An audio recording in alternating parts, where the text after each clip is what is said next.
คุณนะฮะชิคากุวันนี้มาช้าสวัสดีครับพี่เดชสวัสดีนะครับนะฮะเอาละฮะเดี๋ยวนะผมพยายามดู YouTube อยู่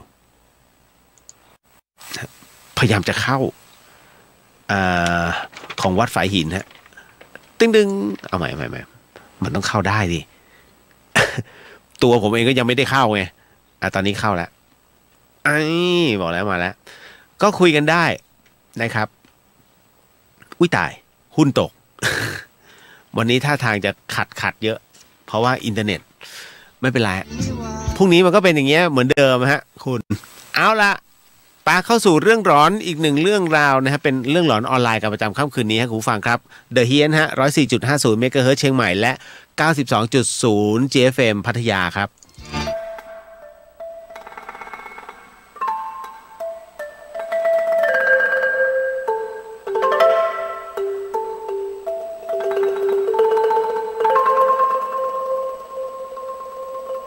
รายการนี้ไม่เหมาะกับเด็กอายุต่ำกว่า 15 ปี และทุกแถวที่แฝงตัวมาหากินในพระศาสนาผู้ปกครองหรือพระผู้ใหญ่ควรพิจารณาในการรับฟังวันนี้ท่าทางจะขัดเยอะเพราะว่าอินเทอร์เน็ตไม่เป็นไรพรุ่งนี้มันก็เป็นอย่างเงี้ยเหมือนเดิมฮะ The Hien เข้าสู่ในช่วง The Hien ฮะกับเฮียนสยอง2เรื่องในค่ำคืนนี้ฮะคุณผู้ฟังครับก็เป็นประจำทุกค่ำคืนฮะแต่คืนนี้นำเสนอเฮียน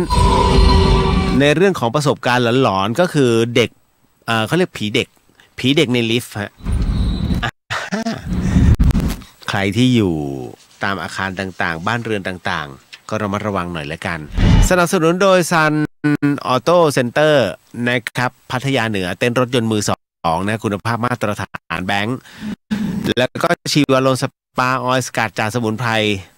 ไทยนาอีเซรั่มแชมพูฮะแชมพูที่ลดการหลุดร่วงของเส้นผมนะครับเอาเลยครับก็เข้ามาตรงนี้เดี๋ยวผมยังไม่ได้แจกนาอีสเลยนึกไม่ออก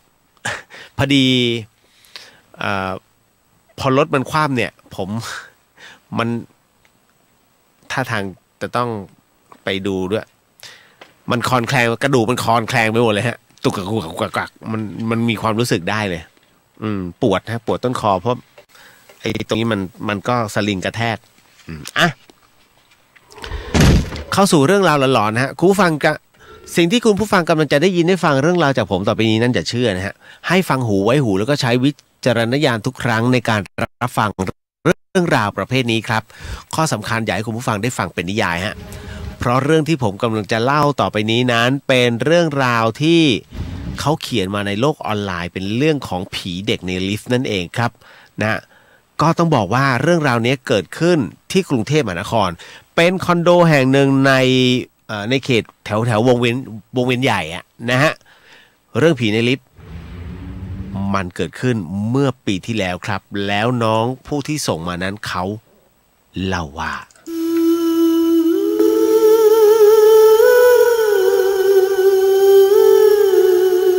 เรื่องนี้เกิดขึ้นเมื่อปีที่แล้วครับคุณผู้ฟังครับที่คอนโดแห่งหนึ่งก็เขาบอกว่าก็เข้าใจว่าที่เนี่ยน่าจะสร้างอยู่พื้นที่ชุมชนเก่าเรื่องร้อนๆที่นี่จึงมีเยอะมากเขาเยอะมากครับอาจจะเพราะว่าพลังงานเกี่ยวกับวิญญาณที่เนี่ยค่อนข้างแรงฮะน้องเขาบอกว่าวันนั้นผมขึ้นลิฟต์มานะอย่างชั้น4นะฮะขึ้นลิฟต์มายังชั้น4ที่พักของผมตอนขึ้นมาเนี่ยขึ้นมาคนเดียวนะครับนะฮะแต่ก็ได้ยินเสียงเด็กพูดกันอยู่ข้างหลังบอกว่าชั้น3คิดว่าโดนแล้วแต่ก็ไม่ได้อะไรมากมายเพราะค่อนข้างจะชินซึ่งผมก็กลับห้องนอนแหละพร้อมกับพอถึงห้องเนี่ยก็จะพร้อมกับสวดคาถากันไม่ให้เด็กนั้นเข้าห้องแต่วันต่อมาฮะวันต่อมาน้องเขาก็เอาอีกฮะผมก็ชักจะหงุดหงิดเลยถามรปภว่านี่พี่รปภมีใครเคยเจอบ้างไหมนะว่ามีผีเด็กในลิฟต์เนี่ยรปภหน้าซีดเลยแล้วก็บอกว่าเจอกันเยอะโดยเฉพาะแม่บ้านเนี่ยโดนหนักครับคือมีโดนกระตุกเสื้อด้วยเลยลาออกกันไปนะเรียกว่าลาออกไปเกือบหมดแล้วเพราะว่ามันหลอนพอวันถัดมาฮะน้องเขาบอกว่าอย่างนี้พอวันถัดมาความเป็นคนที่ไม่กลัวเรื่องเนี้ย นะพอไปในลิฟต์อีกยังได้ยินเสียงอีกนะก็เลยเปิดเลยนะฮะซึ่งเข้าใจว่ายังไงคนที่อยู่ชั้น3เนี่ยนะเขาก็ต้องเปิดเข้าเปิดออกอยู่แล้วมันก็ไม่น่ามีอะไรก็คือกดลิฟต์เปิดนั่นแหละผมก็แค่เปิดลิฟต์เท่านั้นเองจะได้รู้เลยว่ามันจะมีอะไรต่อซึ่งมันไม่จบแค่นั้นนะคุณผู้ฟังในขณะที่น้องเขาเปิดประตูลิฟต์ออกไปนะแล้วเขาบอกงี้หลังจากผมเปิดลิฟต์แล้วปรากฏว่าพอมันเปิดฟึ่มชายเสื้อของน้องเขาเนี่ยเขาถูกกระตุกฮะชายเสื้อก็โดนกระตุกจากด้านนอกด้วยความสงสัยนะก็เลยเดินออกไปปากพ้อยบอกไปว่าน้องให้พี่เห็นเลยดีกว่าจะให้ช่วยอะไรก็บอก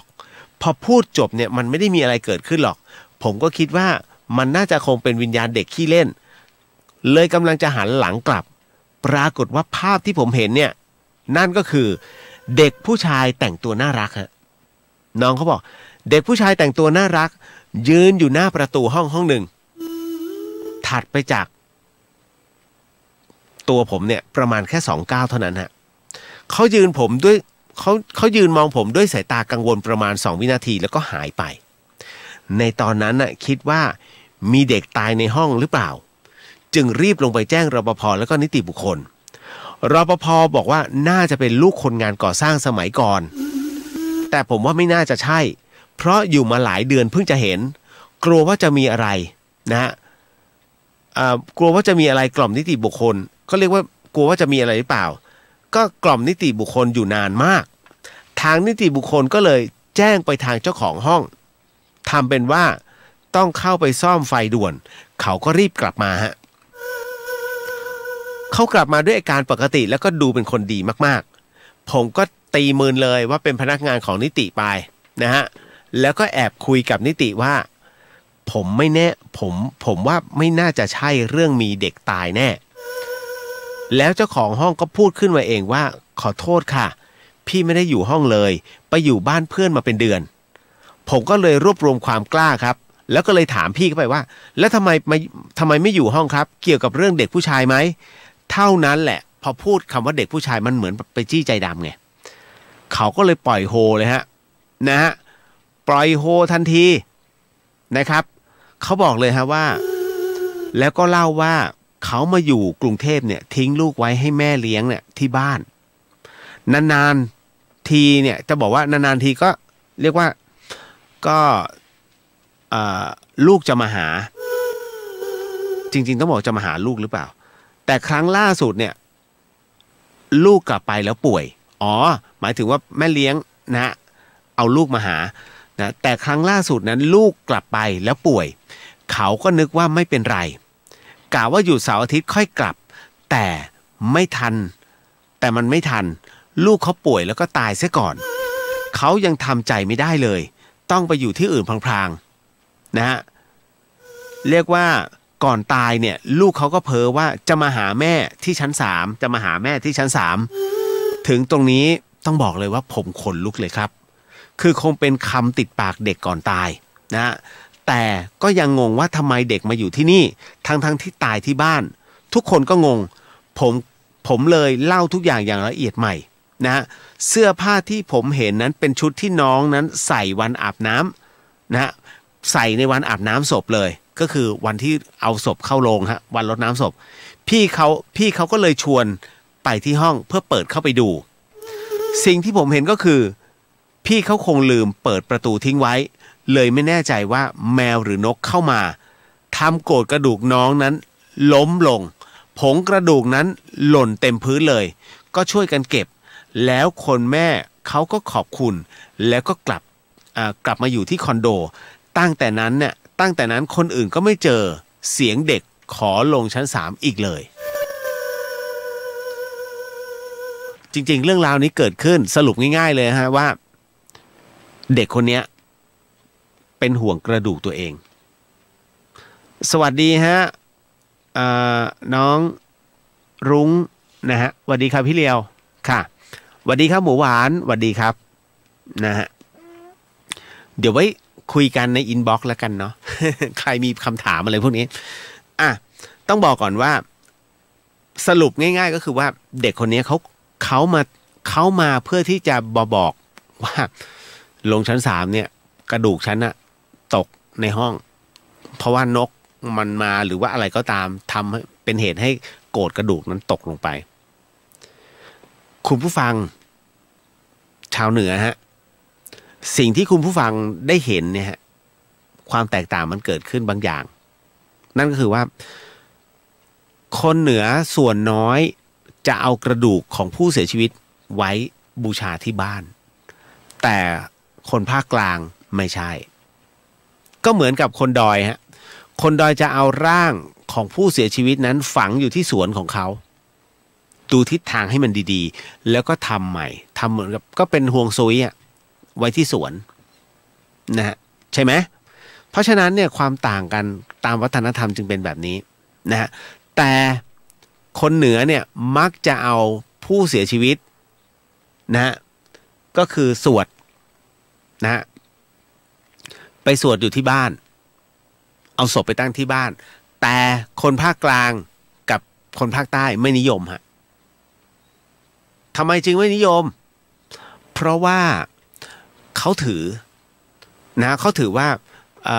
ผู้ที่เสียชีวิตแล้วเนี่ยงานอวมงคลเนี่ยเขาไม่อยากเอาเข้าบ้านนั่นคือสิ่งที่เป็นอยู่นะฮะอันนี้ก็เลยบอกไว้ความต่างมันเกิดขึ้นนะตรงนี้ไงพอถึงตรงนี้คนเหนือเอากระดูกไปไว้ที่วัดไงเป็นกู่นะฮะทำกู่ไว้นะทำโกฏนั่นคือทำเจดีย์เนี่ยอีสานเรียกเจดีย์ไปขัดธาตุนั่นแหละก็คือไปขัดตรงเจดีย์เนี่ยที่เอาไว้กระดูกของผู้เสียชีวิตนั่นแหละฮะแต่ละวัฒนธรรมไม่เหมือนกันไงนะคนเหนือชอบเอาศพไว้ที่บ้านเพราะว่าเหมือนกับว่ามีความใกล้ชิดแล้วก็บ้านหลังนี้มันเป็นบ้านของเขานะคนภาคกลางไม่กล้าที่จะเอาศพไว้ที่บ้านเพราะว่ามีความเชื่อว่าศพจะกลับมาหมายถึงว่าวิญญาณผู้เสียชีวิตจะกลับเข้าบ้านได้แล้วจะทำให้คนในบ้านนั้นกลัวเห็นนะความต่างกันในเรื่องของความเชื่อมันต่างกันนะเพราะฉะนั้นจึงต้องบอกว่าเชื่อใครเชื่อมันนะฮะมันเป็นเรื่องราวของความเชื่อของแต่ละพื้นที่นะครับบุ๋มสวัสดีเจ้าไอเรียสวัสดีครับนะฮะมาเรื่องราวสุดท้ายผีเด็กไปแล้วนะครับก็อย่างที่บอกฮะว่าฟังหูไว้หูรายการผมจะเป็นอย่างเงี้ยแล้วก็จะวิเคราะห์ให้เห็นเลยว่าทีละเรื่องเป็นไงนะฮะก็ให้เห็นมันต่างกันผมมันต่างกับเดอะช็อคนะฮะป๋องถึงได้บอกว่าชอบนะฮะนะฮะผมอธิบายเรื่อง30ผมไปเรียบร้อยแล้วนะฮะเพราะฉะนั้นในส่วนของตัวเนี้ยคำถามคือทำไมยังมีวิญญาณอยู่สงสัยไหมก็ในเมื่อมีภพภูมิรองรับพวกเขาแล้วเพราะวิญญาณบางวิญญาณนั้นยังต้องการเวลาเกิดเพราะยังไม่ถึงเวลาไปวิญญาณบางวิญญาณนั้นนะฮะต้องบอกก่อนว่าเขาต้องการที่จะทำบารมีต่อในเมื่อยังไม่ถึงคิวเรียกฉันขอไปหาใครสักคนหนึ่งเพื่อที่อยากถูกหวยใช่ไหมเดี๋ยวช่วยเขาเรียกขอทำบารมีต่อฮะนี่แหละเอามาเรื่องสุดท้ายฮะประจำค่ำคืนนี้นะฮะจะได้พักผ่อนกันพรุ่งนี้ผมจัดอีกวันหนึ่งนะเพราะอีกวันหนึ่งวันพุธขออนุญาตฮะเพราะว่าผมมีเข้ากรุงเทพตอนเช้าเลยไม่ไหวเดี๋ยวไม่ไหวแต่เดี๋ยวขอดูอีกทีนึงเสียงเริ่มไปแล้วมันเหนื่อยมาตั้งแต่ออกจากป่าลงจากดอยมาแล้วเอาแล้วมันล้ารถมันคว่ำนะฮะเอาละไปเรื่องสุดท้ายประจำค่ำคืนนี้นี่คือ The Hit FM 104.50 เมกะเฮิรตซ์และก็ 92.0 GFM พัทยาครับ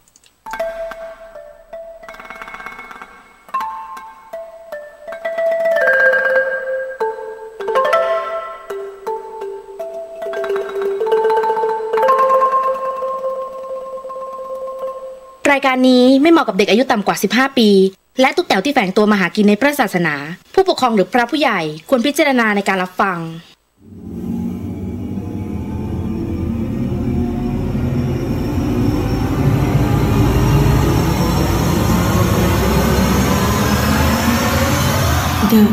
ฮียนเข้าสู่ในช่วงของเดอะเฮียนกับเฮียนสยอง2เรื่องฮะสนับสนุนเรื่องหลอนแบบนี้ทุกๆค่ำคืนเลยนี่แหละโดย Sun Auto Center พัทยาเหนือฮะเต้นรถมือ2คุณภาพมาตรฐานธนาคารฮะชีวาโลมสปาออยล์สกัดจากสมุนไพรไทยนะครับแล้วก็นาอีเซรั่มแชมพูที่ลดอาการหลุดร่วงของเส้นผมนั่นละมาเข้าสู่เรื่องสุดท้ายฮะสิ่งที่คุณกำลังจะได้ยินได้ฟังเรื่องราวจากผมต่อไปนี้นั้นอย่าเชื่อนะฮะให้ฟังหูไว้หูแล้วก็ใช้วิจารณญาณทุกครั้งในการรับฟังเรื่องราวประเภทนี้ข้อสำคัญอย่าให้คุณผู้ฟังนั้นได้ฟังเป็นนิยายนะฮะสวัสดีฮะรันนะเพิ่งมาผมครับเพิ่งมาไม่เป็นไรมาช้าดีกว่าไม่มาเลยเอาเลยครับเรื่องราวตรงนี้น้องคนที่ส่งมาน้องพึ่งฮะพึ่งส่งเรื่องนี้มาบอกว่าผีข้างทางฮะไอ้จ้ะผมเชื่อมั่นว่าหลายคนก็เคยมีสัมผัสเรื่องราวแบบนี้หลายคนอาจจะเคยรับรู้เรื่องราวแบบนี้นะฮะดังนั้นเรื่องผีข้างทางน่าจะไม่ใช่เรื่องนี้เป็นเรื่องแรกแต่มันมีอยู่แล้วมากมายอ่ะและสิ่งที่ผมกำลังจะเล่าต่อไปนี้ฮะพึ่งเป็นผู้ให้ผมนำเสนอเรื่องราวของเธอฮะดังนั้นเรื่องราวตรงนี้เธอเล่าว่า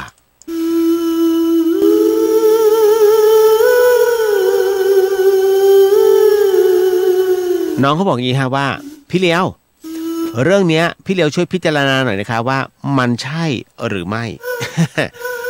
เพราะหนูเป็นคนลพบุรีค่ะเพื่อนแจ็คอยู่ไหนเพื่อนแจ็ควันนี้ไม่เข้ามาเพื่อนผมฮะเด็กลพบุรีนะฮะเขาบอกว่าหนูอยู่วังม่วงวังม่วงอยู่ตรงนู้นเลยลำนาลายนะฮะถ้าพี่เลี้ยวไปเพชรบูรณ์หรือบ้านลำนารายเนี่ยพี่เลี้ยวจะผ่านตรงนี้ถูกครับเมื่อก่อนไปประจำนะฮะที่ไปประจำเพราะผมไปวัดเขาประตูชุมพลที่อำเภอเทพสถิตจังหวัดชัยภูมิที่เป็นทุ่งกระเจียวเพราะว่าคุณย่าผมผู้ที่เลี้ยงผมมาตั้งแต่เด็กๆอยู่ที่นั่นบวชเป็นแม่ชีอยู่ผมก็จะไปเยี่ยมทุกวันหยุดนะฮะเบื่อกรุงเทพเป็นคนที่เข้าป่าบ่อยตั้งแต่เด็กๆแล้วพอเบื่อผมขี้เบื่อไงคนกรุงเทพเราอยู่จันทร์ถึงศุกร์เสร็จปุ๊บมีเวลาวะเสาร์กับอาทิตย์เอาละนิดนึงไปแล้วยิ่งอยู่มหาลัยเนี่ยผมเรียน4 วันอีก3 วันผมออกไปเทพสถิตพวกเนี้ยไอ้ที่เข้ามาเป็นเพื่อนผมที่เป็นนักข่าวเป็นภูมิกับทั้งหลายเนี่ยนะเป็นนายทหารทั้งหลายเนี่ยนะฮะเพื่อนผมมันก็รู้เรียนมาด้วยกัน นะตอนนั้นเพราะฉะนั้นผมจึงอยู่เชียงใหม่เนี่ยเดี๋ยวออกแล้วผมเซ็งไอ้นู่นไอ้นี่ผมก็ขับรถออกไปแล้วคนเดียวเอาเต็นท์ไปนะฮะเอาทุกอย่างเราทำกินเองไงสบายนะฮะไม่ต้องห่วงใครน้องถามพี่แล้วไอ้น้องผู้หญิงที่มันแท็กมานี่ไม่ใช่แฟนพี่เหรอไม่ใช่แฟนชาวบ้านเขามันชอบอย่างเงี้ยคือน้องเขาอยู่กรุงเทพ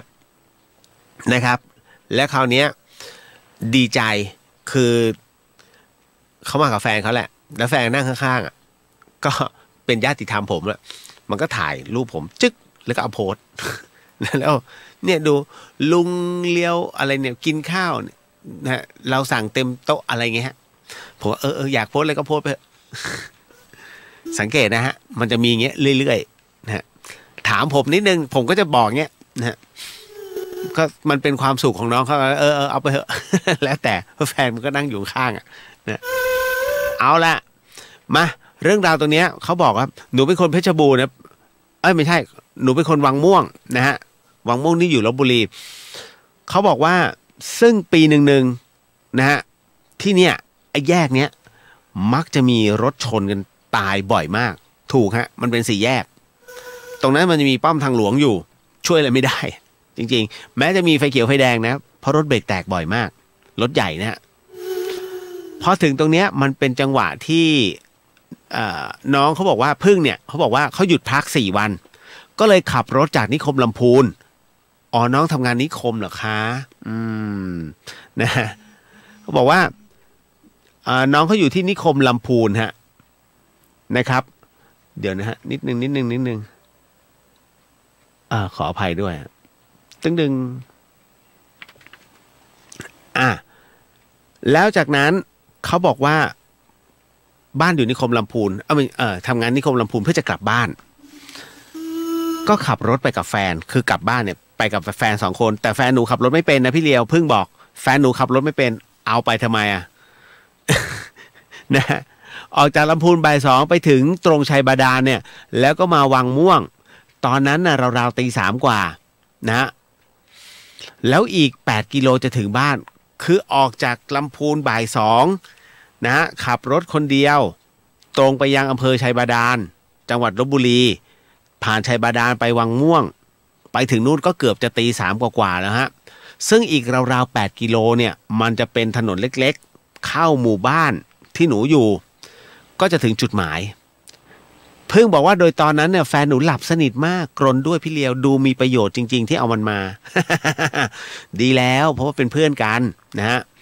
ปรากฏว่าเพิ่งบอกว่าปรากฏว่าหนูก็เลี้ยวรถนะหนูเลี้ยวรถเข้าบ้านนะฮะแป๊บหนึ่งนะฮะจากนั้นไฟหน้ารถเนี่ยมันก็สาดไอ้ตอนเลี้ยวน้องเขาบอกเพิ่งบอกว่าไอ้ตอนเลี้ยวเนี่ยไฟหน้ารถมันก็วาดตามวงเลี้ยวเนาะมันก็สาดไปเห็นนะชั่วแวบเดียวฮะน้องบอกว่าชั่วแวบเดียวนั้นมีผู้ชายคนหนึ่งผมปะบ่า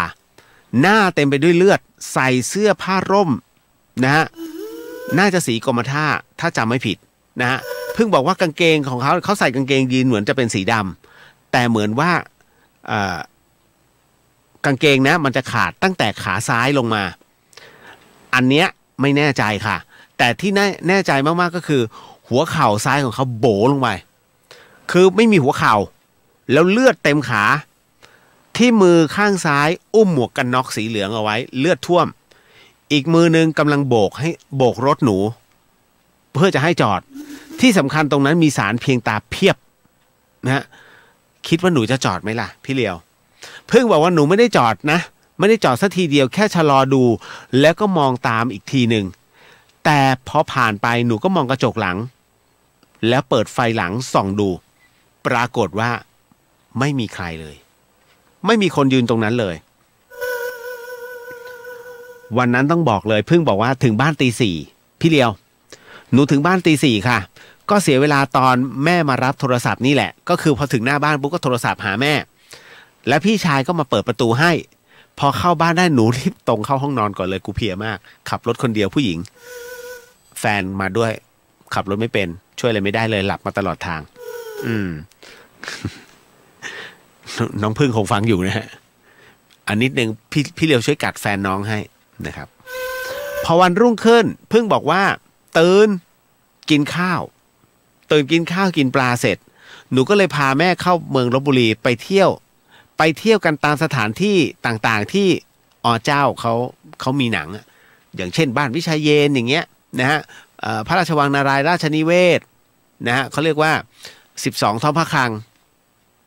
ใครไม่เคยไปท่านนะไปชมสมัยพระนารายณ์คำว่ามหาราชเนี่ยก็คือท่านค้าขายพระองค์ทรงค้าขายจนสยามประเทศนั้นมีเงินถึง12ท้องพระคลังนะคุณเยอะมากนี่ต้องบอกก่อนนะฮะต่อมาเราไม่เข้าเรื่องนั้นนะมันจะประวัติศาสตร์เกินไปเราก็จะมาถึงเรื่องตรงนี้กันก็พาแม่ไปนะฮะตามรอยบุพเพสันนิวาสนั่นแหละหลังจากนั้นฮะคุณผู้ฟังครับพึ่งก็บอกว่าคราวนี้วันนั้นเนี่ยต้องบอกว่าไปเที่ยวกันเนี่ย3 คนมีแม่มีหนูแล้วก็แฟนส่วนพ่อกับพี่ชาย2 คนเขาก็ไปงานเลี้ยงที่หมู่บ้านกันวันนั้นกว่าเราจะกลับถึงบ้านเนี่ยราวๆ6 โมงกว่าก็มาทำกับข้าวกินกันหนูก็เลยนึกขึ้นได้เลยถามแม่ว่าแม่ตอนหนูขับรถเลี้ยวเข้าบ้านเมื่อคืนเนี่ยหนูเห็นมีคนโบกรถที่หน้าปากซอยด้วยเลือดมันเต็มตัวเลยแม่ก็สวนกลับทันทีเลยนะบอกว่าแล้วจอดรถหรือเปล่าลูกหนูบอกว่าเปล่าแม่เขาก็บอกว่าดีแล้วอย่าไปจอดเด็ดขาดนะหนูก็ถามว่าทำไมนะฮะก็มันจะตามขึ้นรถไงแยกเนี้ยตายกันเกือบ100 คนแล้วมั้งนะฮะโดยเฉพาะเวลาฝนตกเขาว่าทางมันหลอกตาแต่แม่ก็ไม่รู้หรอกเพราะแม่ขับรถไม่เป็นไงมันหลอกตายังไงนะฮะนี่ก็คือต้องบอกว่าเพิ่งจะชนกันไปเมื่อไม่กี่วันนี้แหละแต่เนี้ยได้แต่เจ็บไม่มีตายนะฮะแต่มันก็บอกกันนะว่า เหมือนมีคนมาวิ่งตัดหน้ารถแล้วเขาก็หักหลบมันจึงไปชนพวกไปชนแบบชนกันมั่งลงข้างทางมั่งชนเสาไฟกันแบบเนี้ยเพราะว่ามันเหมือนกับมีคนเนี่ยวิ่งตัดหน้ารถจากข้างทางฮะก็เลยบอกว่าหูยแล้วใครจะไปจอดแล้วหนูเป็นผู้หญิงนะฮะเนี่ยพึ่งก็บ่นไปจนกระทั่งวันกลับฮะคุณผู้ฟังน้องเขาบอกงี้พึ่งบอกว่าตอนนั้นช่วงตีห้าหนูออกจากบ้านเพราะว่าอยากจะให้ถึงลำพูนเนี่ยไม่มืดเกินไปคราวนี้พอขับรถออกมาตรงปากซอยพี่เลียวตีห้าเนี่ยมันยังมืดอยู่ซึ่งมันมืดแน่ๆปรากฏว่าเจอฮะหนูเจอคนเดิมเลยไอ้คนนั้นน่ะนะฮะผมประบาเลยนะฮะเลือดยังซกตัวอยู่มันหันหน้ามาทางหนูแล้วก็โบกมือคราวนี้พี่เลียวมันจำเป็นต้องหยุดเพราะตรงที่เขาหยุดโบกอ่ะมันคือช่วงสามแยกที่จะออกถนนพอดีมันจำเป็นต้องหยุดเพื่อจะดูรถไงนะฮะพอหนูหยุดรถได้แป๊บหนึ่งคือยังไม่สนิทดีหรอกมันก็มีจังหวะรถว่างอยู่หนูก็ออกเลยแต่มันแปลกตรงที่ว่าหนูหันกลับไปดูตรงจุดที่เขายืนเนี่ยไอ้คนนั้นไม่อยู่แล้วแต่ที่เบาะหลังฮะคุณผู้ฟังที่เบาะหลังเนี่ยมันกลับมีบางอย่างผิดปกติฮะที่บอกว่าบางอย่างผิดปกตินั่นก็คือเพราะเบาะน่ะมันจมลงอย่างเห็นได้ชัดเหมือนกับมีคนนั่งแล้วกลิ่นรถของหนูเปลี่ยนไปทันทีกลิ่นจากที่เคยหอมๆเนี่ยมันไม่ใช่แล้วมันเหมือนกลิ่นบางอย่างเนี่ยมันเริ่มสาบๆอ่ะเข้ามาแล้วฮะเพิ่งบอกว่าราวๆ8 โมงหนูถึงนครสวรรค์ก็จอดรถกินข้าวป้าคนขายข้าวเนี่ยเขาก็รอหนูกินอิ่มก่อนแล้วพอคิดเงินน่ะพอป้าคิดเงินเสร็จปุ๊บแกก็บอกว่าอีหนูนั่งรอตรงนี้แป๊บหนึ่งแกก็บอกให้นั่งรอนะแล้วแกก็มาถึงแกก็บอกว่าอีหนูคราวหน้าคราวหลังจะขับรถอย่ากลัวอะไรอย่าคิดอะไรมากการวิตกมันก็คือการเชิญชวนนะมันก็คือการเชิญชวนนะลูกจำไว้ถ้ายิ่งกลัวมันยิ่งมาแล้วป้าก็เอาขวดน้ำมนต์นะฮะใส่ในมือให้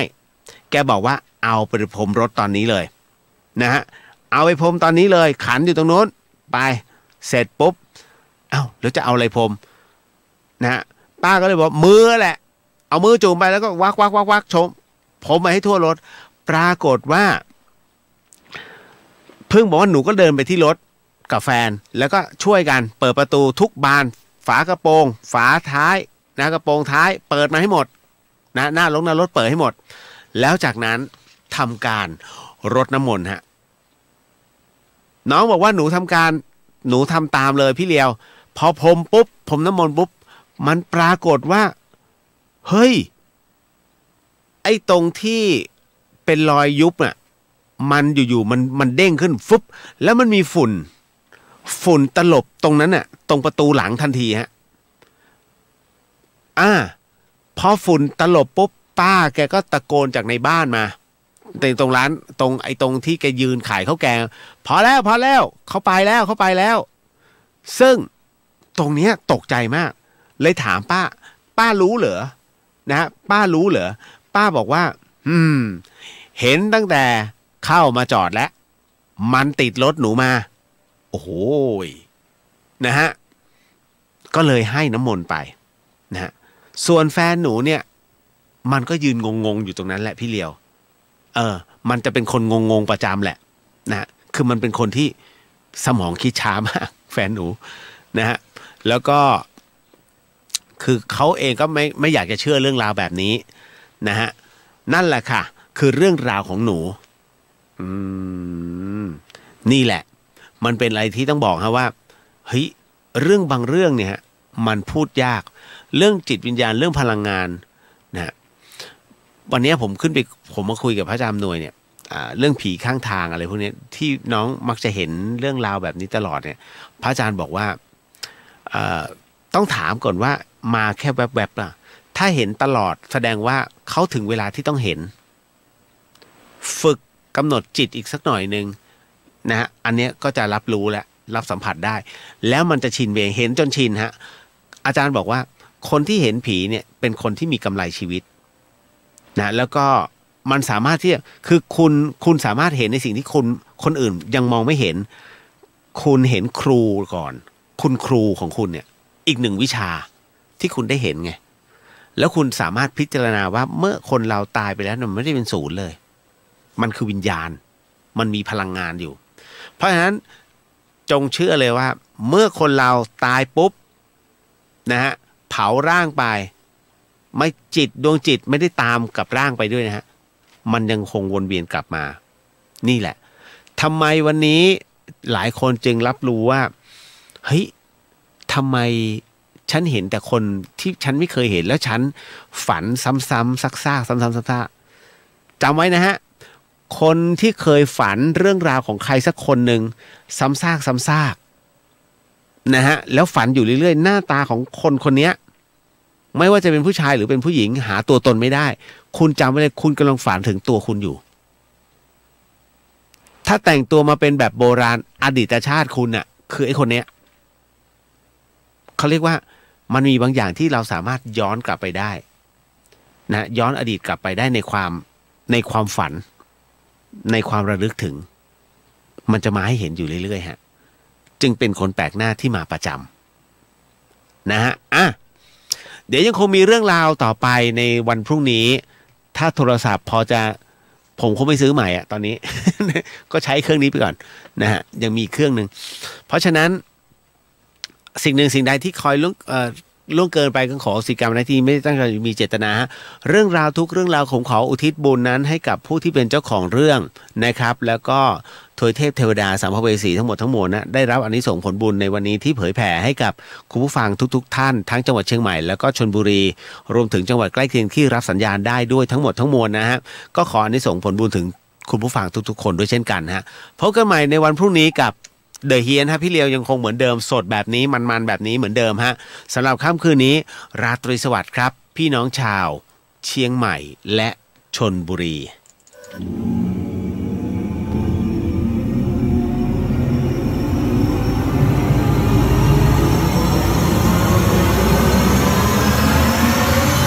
เดอะเฮียน